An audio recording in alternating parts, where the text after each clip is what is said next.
Sejam muito bem-vindos para mais um vídeo para política, o canal mais polêmico de todo o Brasil. Eu sou Pedro Pinheiro. Eu sou Adriano Augusto e vamos ao que interessa.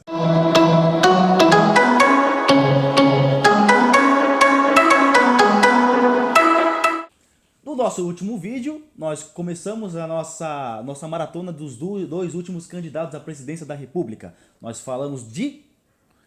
Eu esqueci do que falamos mesmo? Educação. Obrigado. Nós falamos de educação e demos uma boa base para a questão indígena, para a questão das cotas.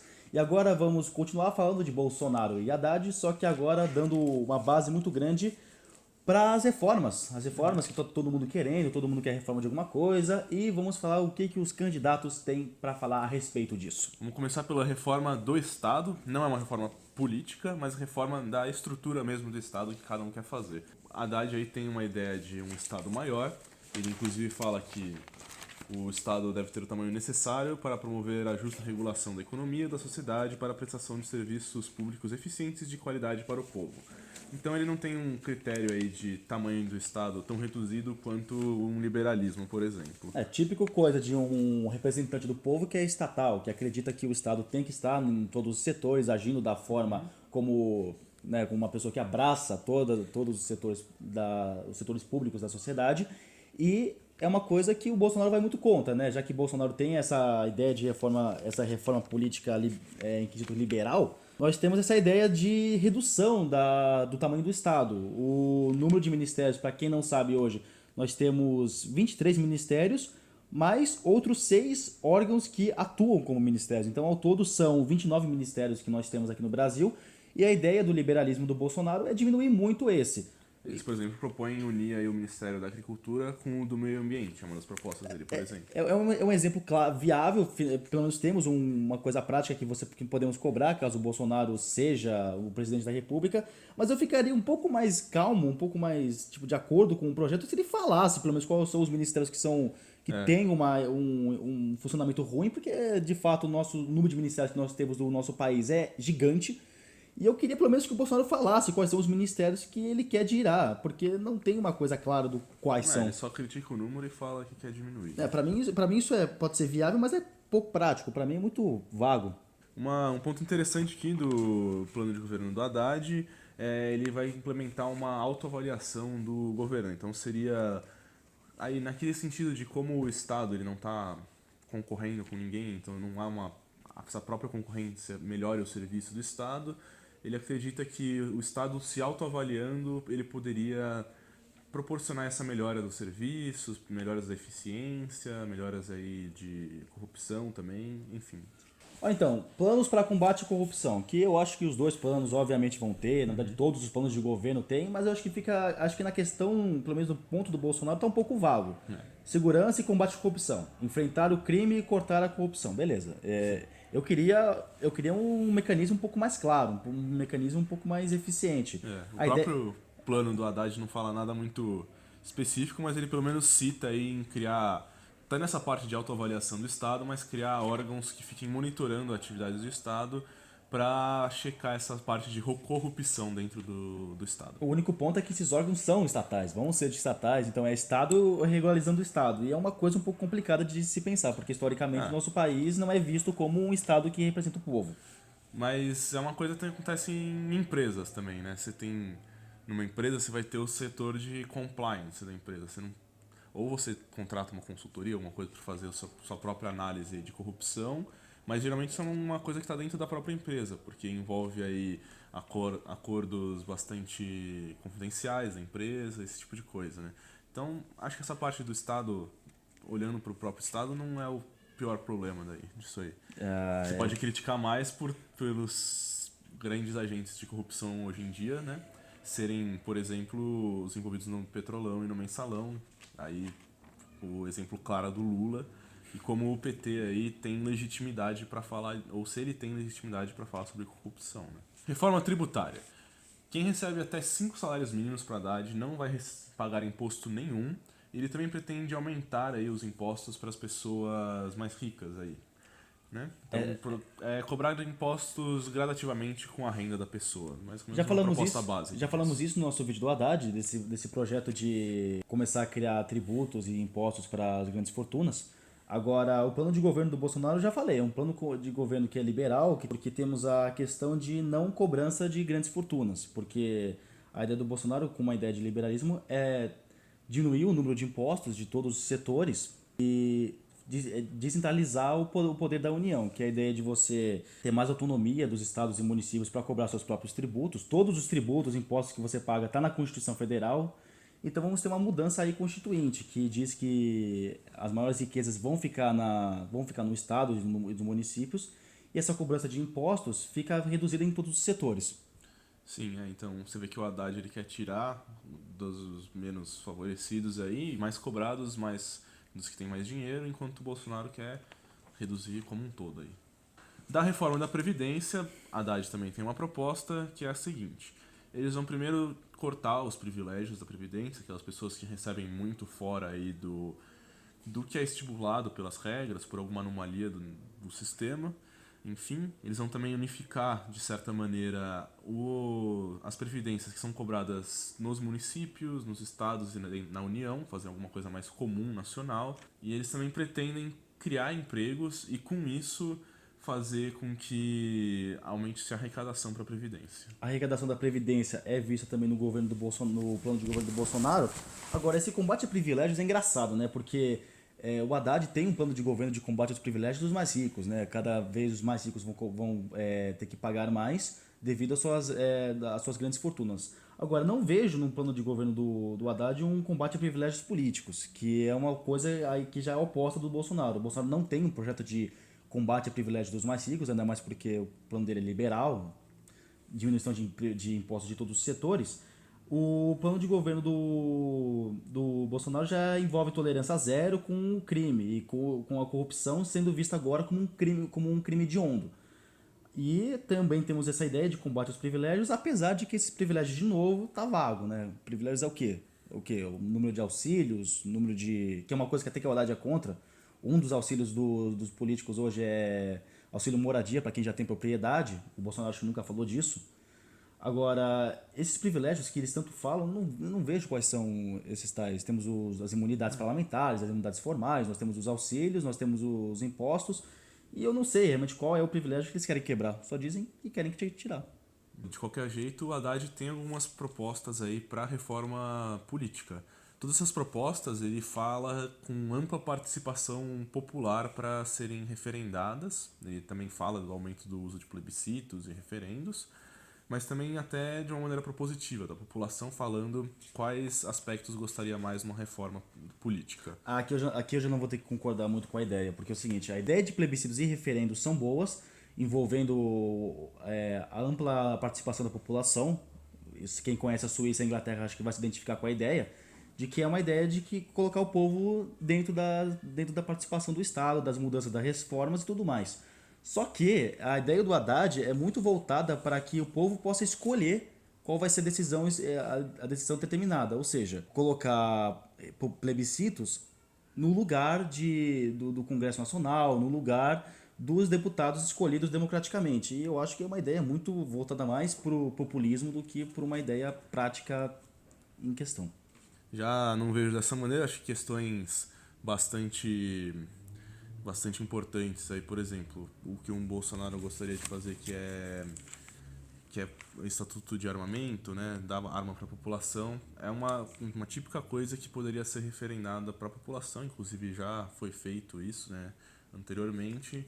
E em questões centrais, assim, como é feito nesses países, a Suíça é mais genérico, mas na Inglaterra também é feito para questões muito centrais do país, os referendos. Então acho que isso seria importante. Eu acho que é mais nesse sentido que o Haddad está colocando. Eu consigo não chegar... como uma substituição aí do Congresso, mas como uma complementação, algo consultivo. Se fosse algo consultivo... E algo forte, tipo, para questões complexas. Se fosse algo consultivo, eu até concordaria, ainda mais porque a ideia de plebiscito é para ser consultativo. O povo sempre tem que ser ouvido antes de fazer qualquer tipo de mudança no Estado. Ainda mais porque esse foi o problema do Michel Temer, que quis fazer uma reforma da Previdência, não explicou para ninguém como seria essa reforma e o Brasil virou um embate do que se isso é bom, se isso é bom ou se isso é ruim. Colocar a ideia de o povo decidir algo tão grande, por exemplo, se a Petrobras deveria continuar sendo estatal ou se deveria descentralizá-la. Eu acho que é uma coisa é uma coisa que tem que ser mais pautada para os nossos deputados democraticamente votados. Mas não é a ideia da democracia você deixar o povo tomar certas decisões, principalmente questões importantes como essa? Acho que o povo Que tem a que... gente coloca os deputados para ir tocando a coisa lá, para votar coisas muito específicas, coisas, né, para tocar o Estado, tocar as regulamentações de maneira normal. Mas num momento que o país se encontra numa encruzilhada, uma decisão assim que pode ter várias consequências e, bom, rumos muito complexos.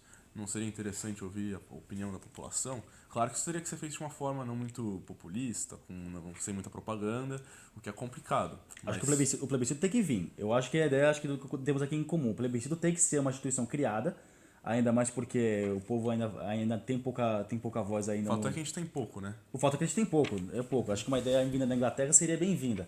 Mas dar uma questão mais de... O povo pode orientar mais a questão das decisões dos políticos, mas dar a eles a escolha final de sim ou não, eu acho que aí não rola. Outra reforma aqui que nós temos a respeito desse assunto, nós temos aqui, ó, do Haddad. De um lado, a democracia representativa sairá fortalecida com o financiamento público e exclusivo das campanhas. Aqui eu discordo completamente. Eu acho que, para quem não sabe, nós pagamos muitas taxas, tributos e por aí vai. E muito desses impostos é utilizado para o uso dos políticos nas suas campanhas, que se chama O fundo partidário. o fundo partidário e o fundo eleitoral. Eu acho completamente absurdo. O uso desse dinheiro não deveria ser usado para campanha de político. Para mim, político tem que não pode usar dinheiro público para poder fazer campanha. Isso não, para mim, não fortalece a democracia, não fortalece o diálogo. Para mim é uma coisa completamente errada.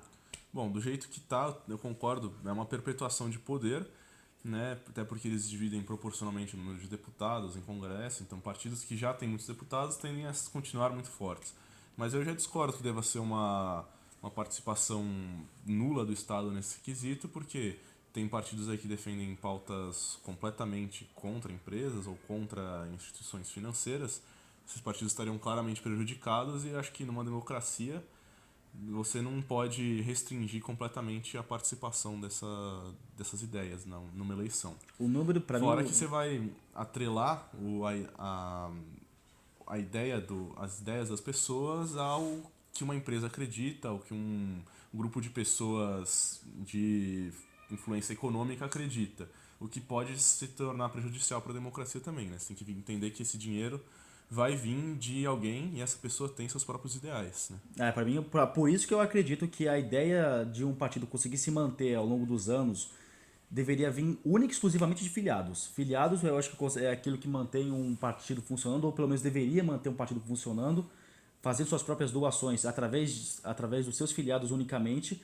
E o fundo eleitoral, o fundo partidário, para mim morre nessa Mas e nessa uma ideia. representatividade de uma população mais humilde, que não vai ter um dinheiro para pagar a filiação num partido? Essa questão de humildade, né? Essa questão de humildade. Hoje nós temos, vamos pegar dois partidos. Vamos pegar o PT, que é o Partido dos Trabalhadores, vamos pegar o PSOL, que são dois partidos que se autodenominam partidos de base, partidos que englobam o povo.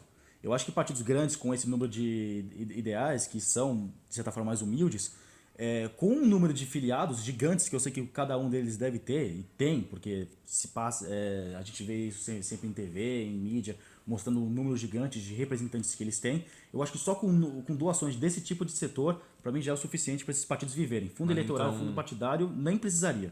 Mas então você também não gostaria de doações de empresas ou altas ou doações muito grandes de determinada pessoa? Eu acho que doações de empresas, eu acho que doações de vindas de qualquer setor para mim para mim não tem importância. Seria mais hoje não podemos ter doações de empresas, hoje é proibido por lei.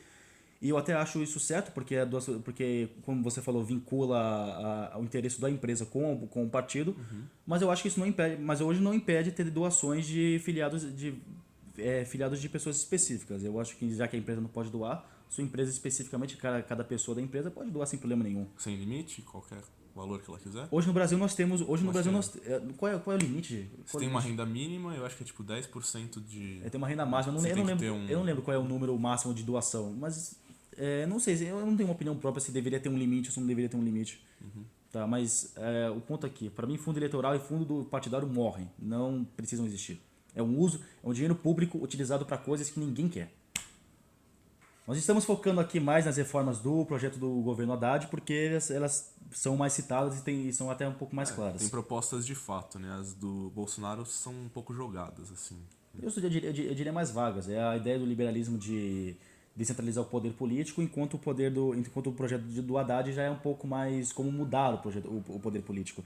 E agora temos o quê? A reforma judiciária. Eles falam bastante de combate dos privilégios que principalmente os juízes têm. Eles falam que especificamente do fim do auxílio moradia para quem já tem residência na cidade que vai prestar magistratura ou ser juiz, especificamente sobre isso. Eles também têm propostas referentes ao Supremo Tribunal Federal, principalmente aí na parte de instituir um tempo de mandato mais definido e não deixar eles até a aposentadoria, que eu acho que é 70 anos atualmente, mas tem um tempo de alguns anos, eles não citam quantos aqui, mas um tempo definido de mandato. Nós temos também aqui eles proclamam uma mudança nas escolhas dos integrantes do STF nos tribunais superiores. Hoje em dia, eu até achei um vacilo aqui, porque eles proclamam essa mudança conferindo transparência ao processo, a um papel maior e à sociedade civil organizada. Os nomeados devem ter compromisso, aquela coisa de sempre, deve ter compromisso com a democracia, blá, blá, blá. Eu só acho que aqui foi um vacilo, porque essa ideia de querer mudanças na escolha do integrante do STF, muita gente quer, e eu acho até válida. Mas eles tinham a oportunidade de dizer que os integrantes do STF não vão ser mais escolhidos pelo presidente da República. Sim. Que é uma coisa que eu acho... Não, para mim é uma mudança que precisa ser feita para ontem. Eu acho que os presidentes da República não deveriam ter competência para escolher os representantes do STF. No mínimo passar por um crivo de algum concurso, alguma coisa, e depois você faz uma nomeação entre alguns candidatos, né? Mas... A ideia de você acabar com certos auxílios do Poder Judiciário bem válida, né? É bem válida.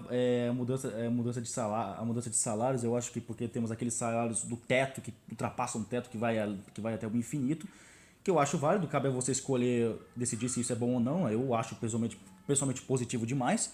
Só que para mim essa escolha de mudanças dos integrantes do STF, para mim ficou jogado. Pode ser qualquer coisa que eles queiram fazer. Sim. E dá a brecha para o presidente poder fazer o que quiser com os representantes.